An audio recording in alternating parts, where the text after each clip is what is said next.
The life of a true disciple. In this profound teaching, Brother Jean De Dieu explains that God desires revival in the life of every believer so that each child of God may truly live the life of a disciple. Revival is not an end in itself. Revival is meant to restore us to God, transform our spiritual life, and establish us in true discipleship.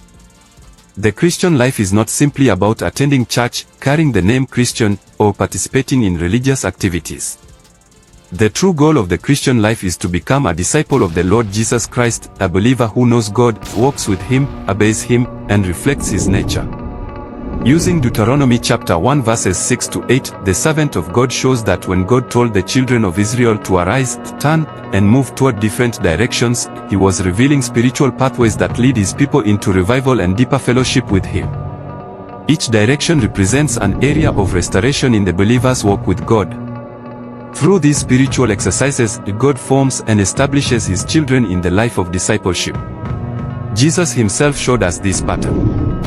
He told His disciples that He was doing what the Father wanted Him to do.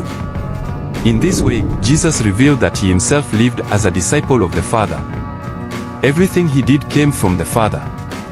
Everything He spoke came from the Father. His life was a life of obedience, submission, and fellowship with God. And all who come after Him must also become His disciples. At the end of His ministry on earth, Jesus sent His disciples to go and make disciples of all nations. This means that salvation is not the final destination. We are saved in order to become disciples. We are called to grow, to change, and to become like Jesus. The Bible says in Isaiah chapter 54 verse 13, "All your children shall be taught of the Lord, and great shall be the peace of your children." God has connected our future, our children, and our destiny to discipleship.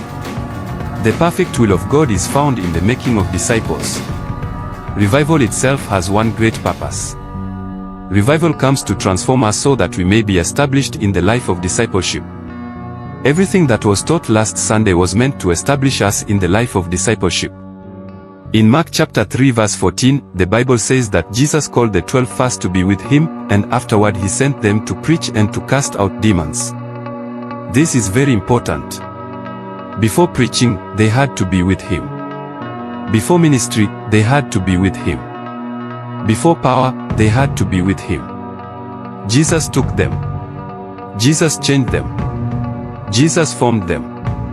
Jesus filled them with God. And after Jesus departed, people saw the disciples doing the same things Jesus was doing. Why? Because discipleship had transformed them into His image.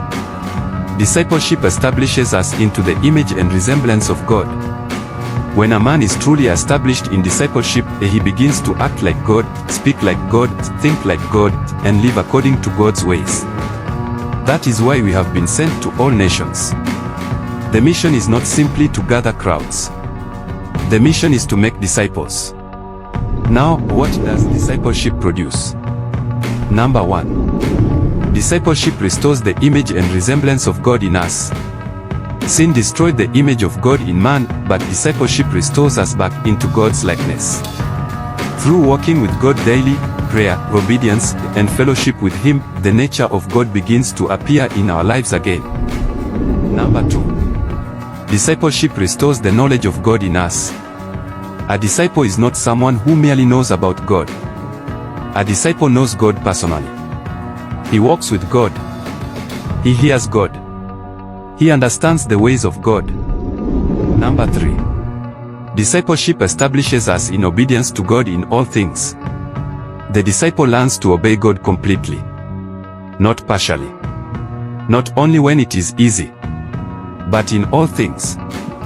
The Bible says that he who knows God remains in God. The making of disciples establishes us in God. The disciples knew Jesus deeply. Because they knew Him, they were ready to obey Him in everything. True knowledge of God always produces obedience. The making of disciples is a great school. It produces men and women who truly know God. The Bible says, "They shall not teach every man his neighbor, saying, Know the Lord, for all shall know me." God wants every disciple to know Him personally. Because we are an apostolic commission ministry, every member is called to know God. Every member is called to seek God. Every member is called to find God. Every member is called to know Him deeply. Every member is called to love Him. Every member is called to make God his total joy and satisfaction. The apostles lived this way. Take the example of Paul. Paul worked with his hands making tents, yet his heart was fully given to seeking God, knowing God, and serving God. This is the life of a disciple. Every disciple must work hard like Jesus worked hard. Every disciple must pursue God seriously. Every disciple must seek to put on God. And every disciple must become a true disciple of God.